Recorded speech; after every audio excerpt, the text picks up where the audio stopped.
तो दोस्तों आज अपने संगे है कमलेश कपिल जका प्रदेश कांग्रेस कमेटी का सदस्य है। तो बहु आपा कांग्रेस की टिकट जो एक रूमर चल रहा है बिन बारे में आप बातचीत करांगा। तो कमलेश जी बताओ।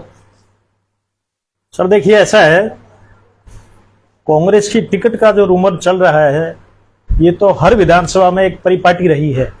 जब तक टिकटें तय नहीं हो जाती हर दावेदार हर व्यक्ति ये प्रयास करता है कि मेरे नाम का प्रचार प्रसार हो और ऊपर आला कमान तक मेरे नाम का प्रचार प्रसार जाए और टिकट मुझे मिले। तो इस तरह की ये जो सिस्टम है शुरू से चला आ रहा है, ये पुराने समय से चला आ रहा है। अभी तो चूंकि आप जानते हैं सोशल मीडिया का जमाना है, तो सोशल मीडिया का जमाना है तो सोशल मीडिया में ये चीजें आपको ज्यादा देखने को मिलती है। तो अब एक चीज बताइए कि आप जैसे जयपुर ही रहते हैं तो वहां पर क्या चर्चा है टिकट वितरण के और इन चीजों को लेकर? देखिए प्रदेश कांग्रेस कमेटी की जहां तक बात करें, मेरे दिल्ली भी काफी आना जाना रहे आईसीसी वगैरह, तो वहां की अगर ऊपर की बात करें तो भादरा की मैं आपको बता दूं निजी तौर पर कि भादरा में बाकायदा कांग्रेस की टिकट कांग्रेस के प्रत्याशी को दी जाएगी। आज तक ऐसा कभी नहीं हुआ कि कांग्रेस का कैंडिडेट नहीं उतरा है, क्योंकि कांग्रेस अपने आप में और देश का बहुत बड़ा संगठन है। कांग्रेस राष्ट्रीय लेवल की पार्टी है। नहीं, समझौते की बात चल रही है। समझौते पे मैं आता हूं आपके। देखिए अगर समझौता कांग्रेस पार्टी का मुझे नहीं लगता समझौता होगा, क्योंकि ऊपर ऐसी कोई चर्चा ही नहीं है। ना तो राजस्थान में जयपुर में पीसीसी में ऐसी चर्चा है, ना एआईसीसी में चर्चा है ऑल इंडिया कांग्रेस कमेटी कार्यालय में। और समझौता आप देखिए, आप भी समझदार हैं और जनता भी जानती है कि भादरा का जो समझौता है वो मार्क्सवादी पार्टी के साथ होने की बात चर्चा है इस तरह की मेरे को सुनने में आ रही है।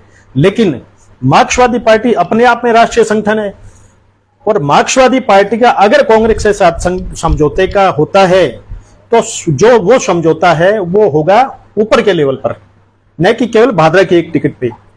और ऊपर के लेवल पे समझौता होना अपने आप में बहुत बड़ी बात है। तो ऐसा कहीं आसार नजर नहीं आ रहे कि विधानसभा चुनाव में मार्क्सवादी पार्टी के साथ कांग्रेस का समझौता होगा।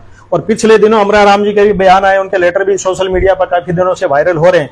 और राजस्थान का अगर तय करेंगे तो अमरा राम जी के बिना पूछे किसी तरह का कोई समझौता तय नहीं होगा। और हमारा जहां तक मानना है या सोशल मीडिया में हम जो चर्चाएं सुन रहे हैं, अमरा राम जी ये चाहते हैं कि राजस्थान में कांग्रेस के साथ किसी तरह कोई समझौता नहीं होगा। नहीं, जैसे आपकी इंडिया बनी है, इंडिया पे जो है उसमें मार्क्सवादी कम्युनिस्ट पार्टी भी साथ है, तो हो सकता है केंद्र लेवल पे हो सकता है, मतलब लोकसभा चुनाव में हो सकता है, लेकिन विधानसभा में देखिए जो इंडिया संगठन बना है वो केवल और केवल लोकसभा चुनाव के लिए बना है। आने वाले समय में लोकसभा चुनाव है और जो मोदी जी की जो बीजेपी सरकार है उसको रोकने के लिए बना है। एक विपक्ष एकत्र हुआ है, एकजुट हुआ है। तो वहां अपन बात करें तो वो बाद की बात है, लोकसभा चुनाव की बात है। विधानसभा चुनाव में इंडिया लेवल का ऐसा कोई सिस्टम नहीं है। और स्पेशल राजस्थान की मैं आपको कह दूं, जहां चर्चाएं हैं ऊपर स्तर पे समझौते के कहीं कोई आसार नहीं है। भादरा में बाकायदा कांग्रेस की टिकट दी जाएगी और जिताऊ कैंडिडेट को दी जाएगी, भादरा में कांग्रेस की टिकट आएगी। आप पीसीसी के सदस्य हैं, तो क्या लगता है कि आपकी सरकार वापस रिपीट होगी? जी बिल्कुल, कांग्रेस की सरकार तो आज राजस्थान की जनता खुद इस बात को बयां कर रही है। जिस तरह से माननीय मुख्यमंत्री अशोक गहलोत जी ने जिस तरह से कार्य किए हैं पिछले 5 साल में, रिपीट होने के पूर्णतः आसार है। रिपीट नहीं, हमें पूरा दृढ़ विश्वास है कि राजस्थान में कांग्रेस की सरकार पुनः बनेगी। और आज जनमानस के मुख से भी ये सुनने को मिल रहा है और जनमानस की ये भावनाएं हैं कांग्रेस के प्रति कि माननीय मुख्यमंत्री जी ने पिछले 5 सालों में जो काम किए हैं उस काम का प्रतिफल दिया जाए और राजस्थान में कांग्रेस की सरकार को रिपीट किया जाए। क्या एक परंपरा चल रही है कि एक बार बीजेपी एक बार कांग्रेस, तो ऐसा तो कुछ नहीं है कुछ? नहीं, ये तो देखिए परंपराएं समय समय की बात है। हो सकता है पिछली सरकारों ने कुछ कहीं न कहीं कुछ कामों में कमी रही होगी, लेकिन इस बार कांग्रेस सरकार के द्वारा माननीय अशोक गहलोत जी के द्वारा किसी तरह की कमी नहीं रखी गई है। ऐसी क्या उपलब्धियां हैं जिसके बारे में आप बता सकते हो? कांग्रेस की उपलब्धियों आपने जैसे बताया। उपलब्धियां तो कांग्रेस की बेशुमार हैं और बेशुमार उपलब्धियों में मुख्य आप देखिए, सबसे पहला तो सबसे बड़ा तो आपको चिरंजीवी बीमा योजना है। आज जनता को चाहिए स्वास्थ्य, अच्छा स्वास्थ्य, अच्छी शिक्षा और बिजली पानी, जो मूलभूत सुविधाएं हैं। और उन मूलभूत सुविधाओं में सबसे बड़ी जो सुविधा है वो स्वास्थ्य की। और जब 10 लाख रुपए चिरंजीवी बीमा योजना था उस समय में माननीय अशोक गहलोत ने बहुत बड़ी शुरुआत की और आज उन्होंने इस 10 लाख को बढ़ाकर 25 लाख रुपए तक कर दिया गया है। और एक बड़ी बात, इसमें ईडब्ल्यूएस को भी शामिल कर दिया गया है। पहले इसमें ईडब्ल्यूएस शामिल नहीं थे, अब इसमें ईडब्ल्यूएस को भी शामिल कर दिया गया और आज एक व्यक्ति को 25 लाख रुपए तक की अगर आपको स्वास्थ्य मिल रहा है फ्री में, तो इसमें सभी लगभग बीमारियां कवर हो जाती है। और एक परिवार के लिए 25 लाख की स्वास्थ्य सुविधा मिलना अपने आप में बहुत बड़ी बात है। ये हमारे दर्शकों को ये बताएं, ईडब्ल्यूएस क्या है? EW economic weaker section, economic रूप से जो वीकर सेक्शन है वो ईडब्ल्यूएस की पूरी फुल फॉर्म है, तो उसको भी अभी इसमें शामिल किया गया है। पहले ये इसमें एक इनकम का एक तय किया गया है क्राइटेरिया, उस इनकम से ऊपर जो क्राइटेरिया है उसको भी इसमें शामिल किया है। दूसरी मैं आपको बता दूं कि माननीय अशोक गहलोत जी ने एजुकेशन की तरफ बड़ा ध्यान दिया। हिंदी मीडियम स्कूल जितने भी गवर्नमेंट के थे सभी हिंदी मीडियम स्कूल थे।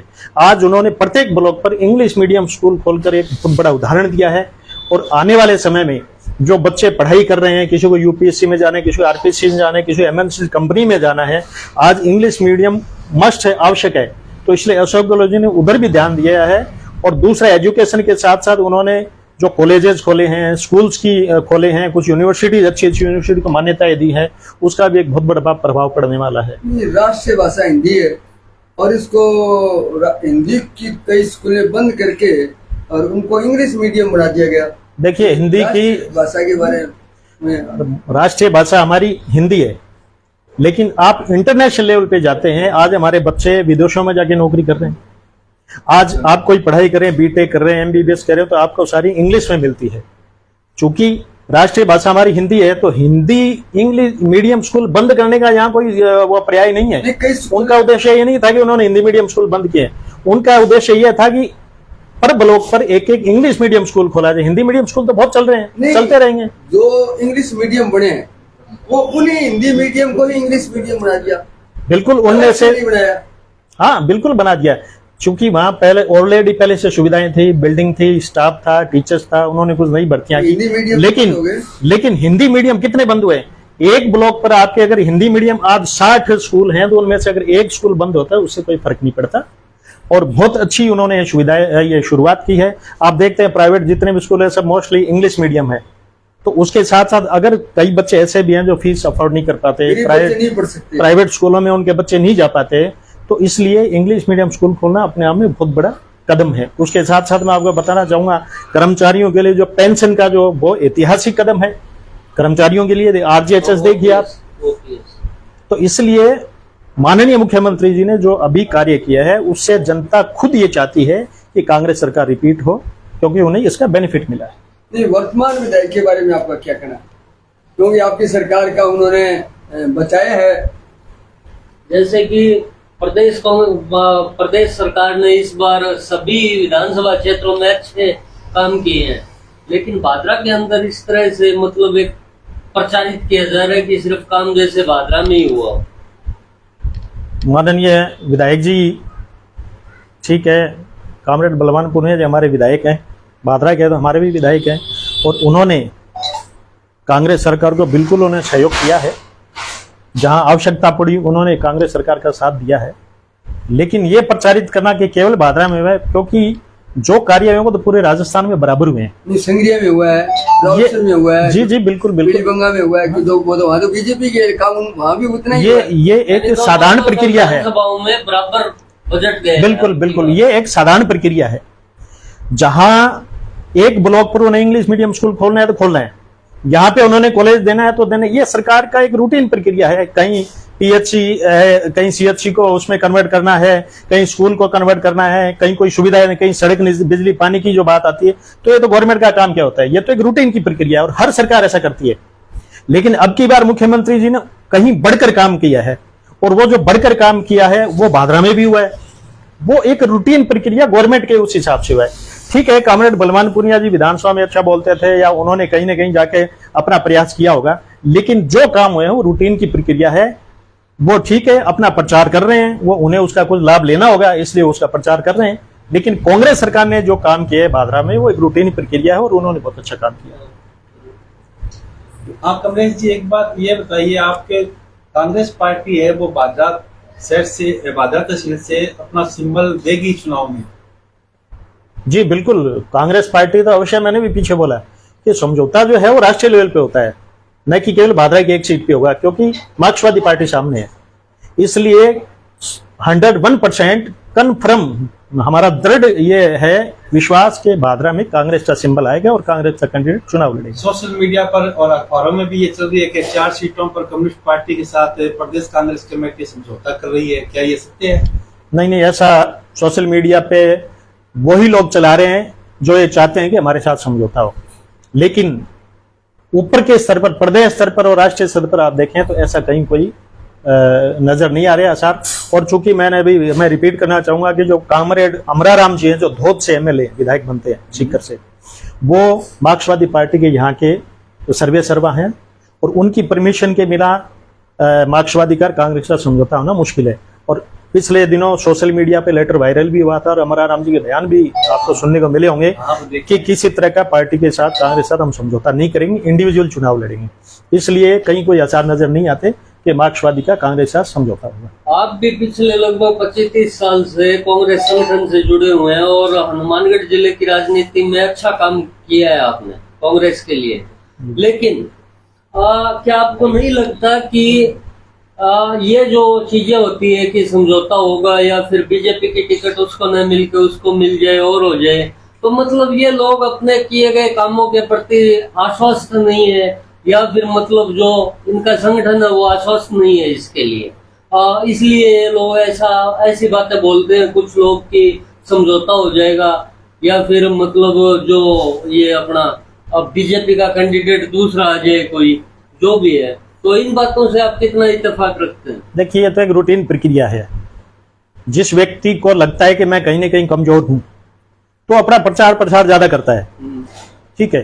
और प्रचार प्रसार करने का अलग अलग माध्यम होता है। कोई तो अपने विकास जो कार्य किए उनका प्रचार प्रसार करता है, और कोई व्यक्ति, चूंकि यहाँ हम देखने को सुनने को मिल रहा है, जैसा आप से भी मैं सुन रहा हूँ कि विधायक जी कह रहे हैं कि मेरा समझौता होगा, तो हो सकता है उनको लग रहा होगा कि मेरी कहीं ना कहीं कमजोरी है, मैं ये समझौते का इस तरह का यहाँ के प्रचार प्रसार करके और मैं कहीं फाइट में रहूं।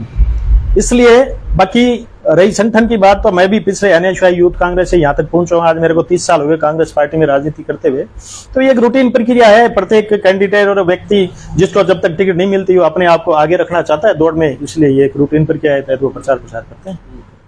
मुख्यमंत्री जी ने अभी